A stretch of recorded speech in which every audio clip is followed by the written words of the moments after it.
आज हम एक प्रसिद्ध मंत्र के ऊपर विचार करेंगे। इस मंत्र में परमेश्वर मनुष्यों को वेद पढ़ने का अधिकार दे रहे हैं।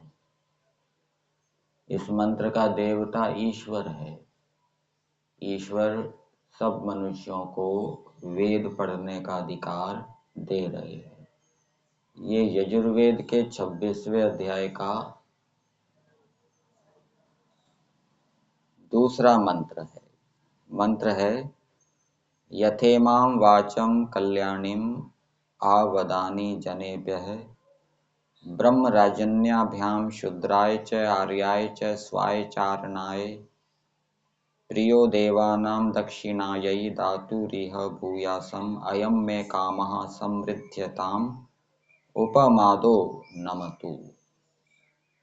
इस मंत्र का व्याख्यान ऋग्वेद आदि भाष्य भूमिका में दिया है, संस्कृत भाग में भी दिया है और हिंदी भाग में भी दिया है। पहले संस्कृत भाग को देखते हैं, उसकी मैं हिंदी करता जाता हूँ। प्रश्न किया गया है कि वेद आदि शास्त्र को पढ़ने में सबका अधिकार है अथवा नहीं। तो उसका उत्तर दिया सबका अधिकार है वेद आदि शास्त्रों को पढ़ने में, और उसमें हेतु दिए, कई हेतु दिए। क्योंकि वेद ईश्वरोक्त है, ईश्वर के द्वारा कहे गए हैं, इसलिए वेदों को पढ़ने में सब मनुष्यों का अधिकार है।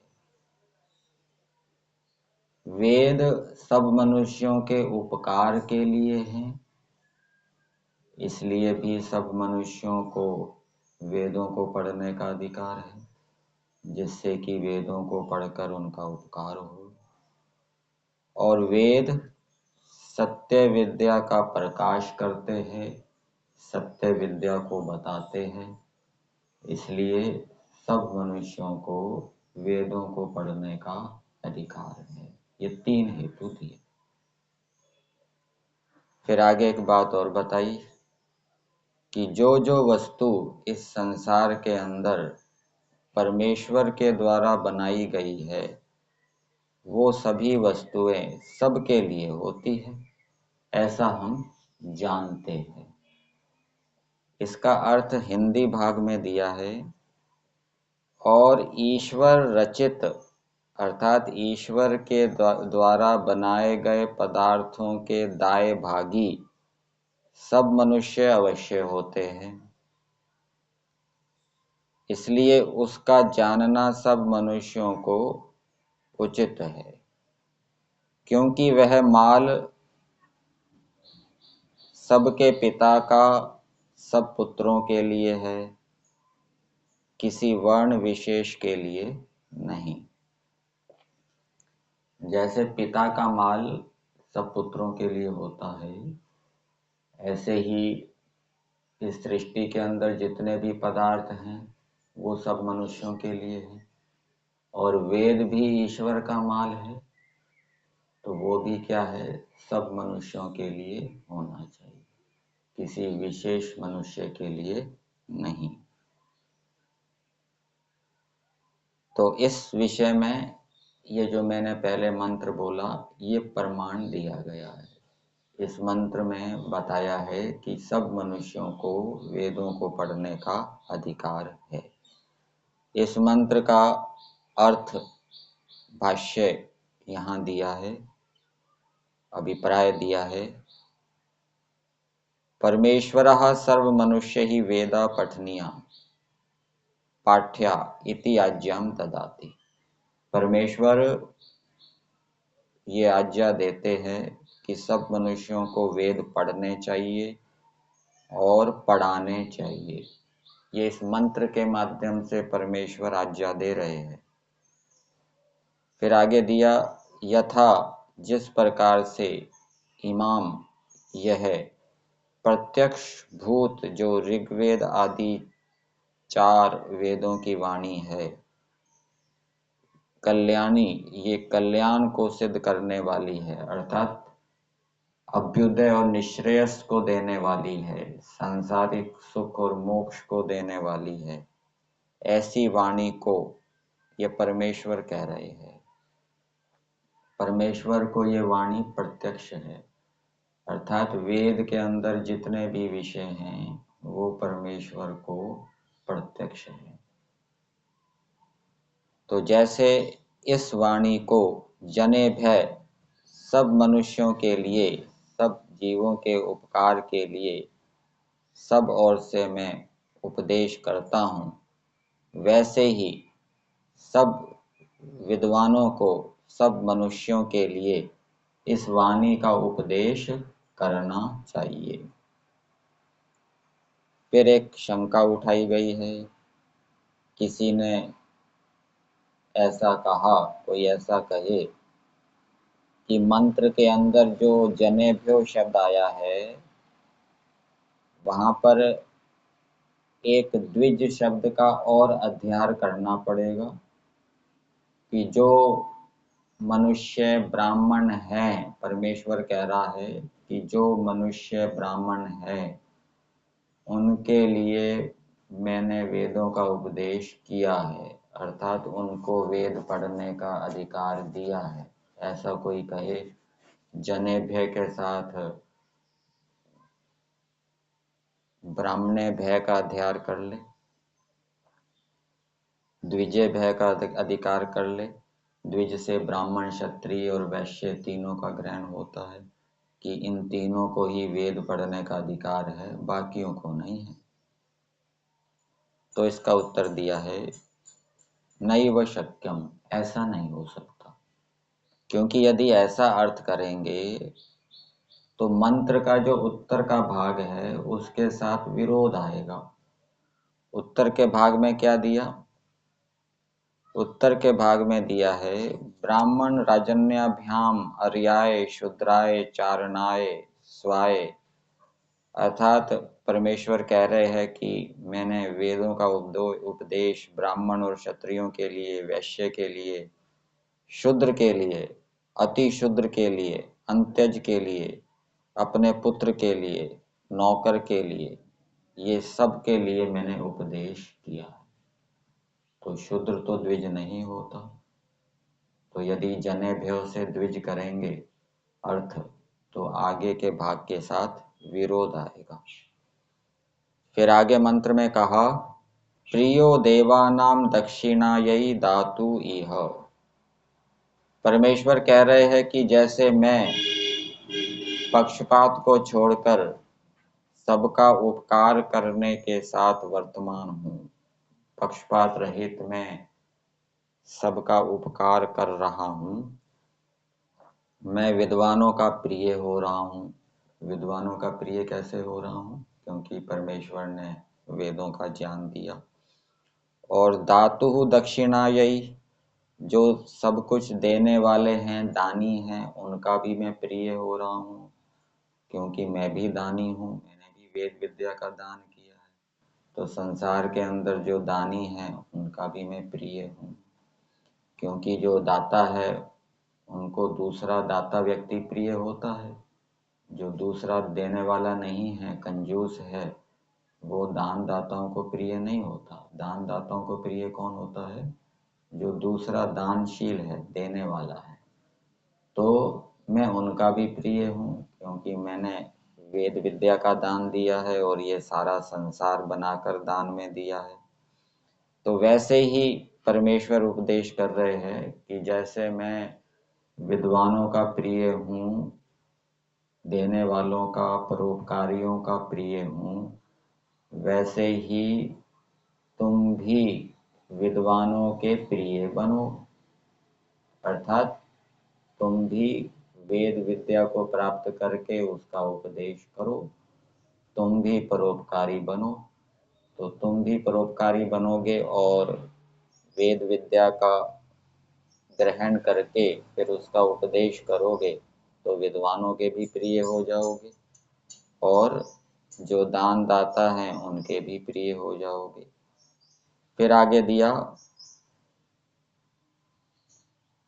अयम में कामः समृद्धताम, मेरी कामना जैसे समृद्ध हो रही है, ऐसे ही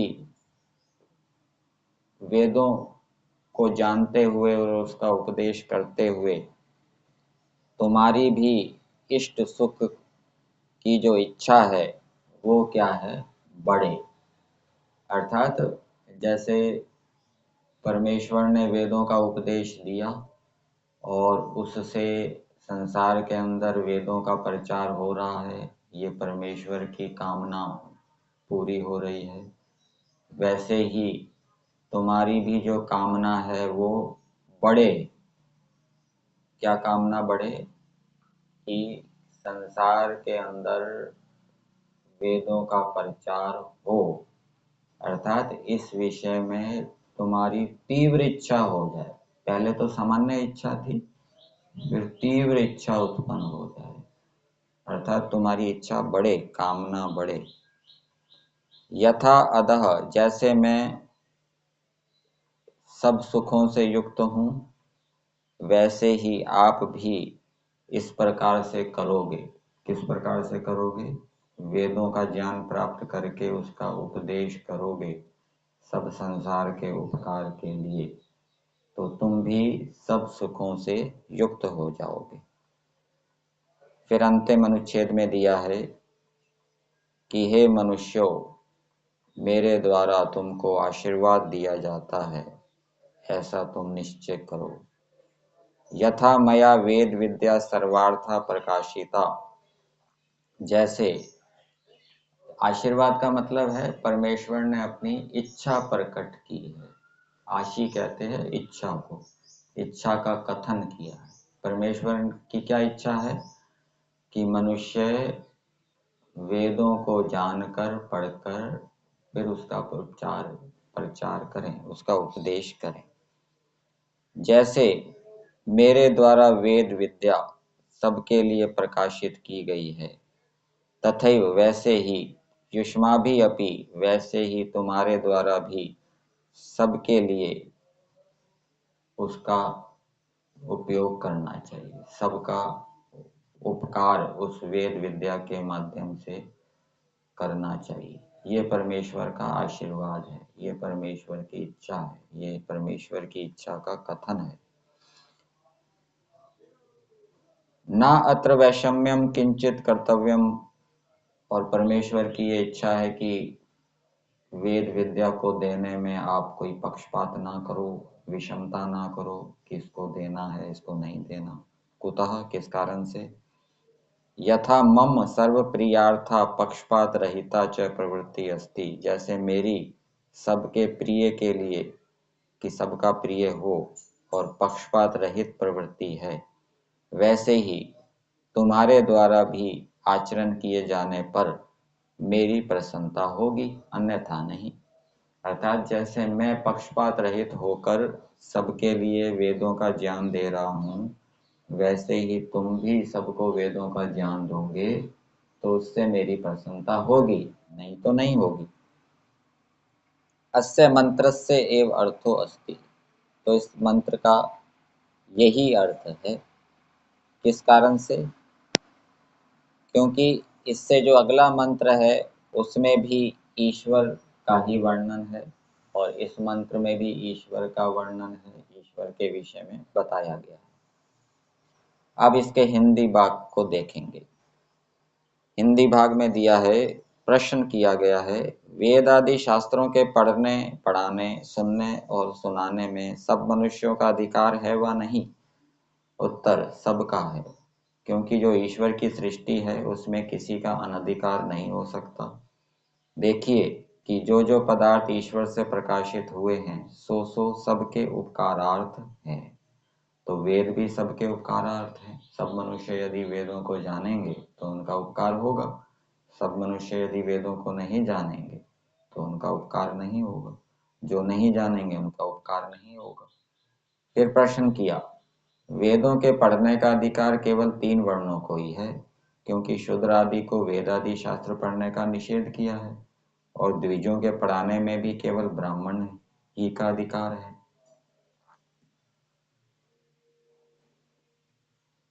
पढ़ने का अधिकार तीनों को, ब्राह्मण, क्षत्रिय और वैश्य। और पढ़ाने का अधिकार किसको? केवल ब्राह्मण को। तो इसका उत्तर दिया है, ये बात सब मिथ्या है। इसका विवेक और उत्तर वर्ण विभाग विषय में कह आए हैं। वहां यही निर्णय हुआ है कि मूर्ख का नाम शूद्र है और अति मूर्ख का नाम अति शूद्र है। उनके पढ़ने पढ़ाने का निषेध इसलिए किया है कि उनको विद्या ग्रहण करने की बुद्धि नहीं होती, उनमें सामर्थ्य नहीं होता समझने का, विद्या को समझने का, याद करने का। इसलिए उनको निषेध है। उनको पढ़ाएंगे तो पढ़ाने से कोई लाभ ही नहीं। जिनका समझने का सामर्थ्य है, याद करने का सामर्थ्य है, उनके पास बुद्धि है, तो उनको पढ़ाना चाहिए। फिर प्रश्न किया, परंतु क्या सब स्त्री पुरुषों का वेद आदि शास्त्र पढ़ने सुनने का अधिकार है? उत्तर, सबको है। देखो, इसमें यजुर्वेद ही का यह प्रमाण लिखते हैं। इस मंत्र का अर्थ किया है।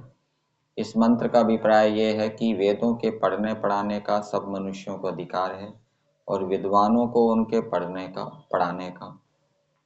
इसलिए वेद पढ़ने का तो सब मनुष्यों को अधिकार है, लेकिन पढ़ाने का अधिकार किसको है? विद्वानों को। इसलिए ईश्वर आज्ञा देता है कि हे मनुष्य लोगों, जिस प्रकार मैं तुमको चारों वेदों का उपदेश करता हूँ, उसी प्रकार से तुम भी उनको पढ़ के सब मनुष्यों को पढ़ाया और सुनाया करो, क्योंकि यह चारों वेद रूप वाणी सबका कल्याण करने वाली है। तथा जैसे सब मनुष्यों के लिए मैं वेदों का उपदेश करता हूँ, वैसे ही सदा तुम भी किया करो। फिर प्रश्न किया है, जनेब है, इस पद से द्विजो ही का ग्रहण करना चाहिए, क्योंकि यहाँ जहाँ कहीं सूत्र और स्मृतियों में पढ़ने का अधिकार लिखा है, वहाँ केवल द्विजो ही का ग्रहण किया है। तो इसका उत्तर दिया है, ये बात ठीक नहीं है, क्योंकि जो ईश्वर का अभिप्राय द्विजो ही के ग्रहण करने का होता, तो मनुष्य मात्र को उनके पढ़ने का अधिकार कभी ना देता। जैसा कि इस मंत्र में प्रत्यक्ष मनुष्य मात्र को पढ़ने का अधिकार दिया गया है। अर्थात ब्राह्मण राजन्याभ्याम शूद्राय चार्याय च स्वाय चारणाय। इसका अर्थ किया है, वेदाधिकार जैसे ब्राह्मण वर्ण के लिए है, वैसे ही क्षत्रिय, वैश्य, शूद्र, पुत्र, भृत्य और अति शूद्र के लिए भी बराबर है, क्योंकि वेद ईश्वर प्रकाशित है। जो विद्या का पुस्तक होता है वह सबका हितकारक है। फिर आगे प्रियो देवानाम का अर्थ किया है, जैसे मैं इस वेद रूप सत्य विद्या का उपदेश करके विद्वानों के आत्माओं में प्रिय हो रहा, तथा जैसे दानी व शीलवान पुरुषों को प्रिय होता हूँ, वैसे ही तुम लोग भी पक्षपात रहित होकर वेद विद्या को सुनाकर सबको प्रिय हो। अयम में कामः समृद्धताम। तो इसका अर्थ किया है, जैसे यह वेदों का प्रचार रूप मेरा काम संसार के बीच में यथावत प्रचलित होता है, इसी प्रकार की इच्छा तुम लोग भी करो कि जिससे उक्त विद्या आगे को भी सब मनुष्यों में प्रकाशित होती रहे। जैसे मुझ में अनंत विद्या से सब सुख है, वैसे जो कोई विद्या का ग्रहण और प्रचार करेगा, उसको भी मोक्ष तथा संसार का सुख प्राप्त होगा।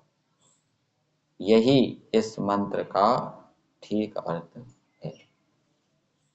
यही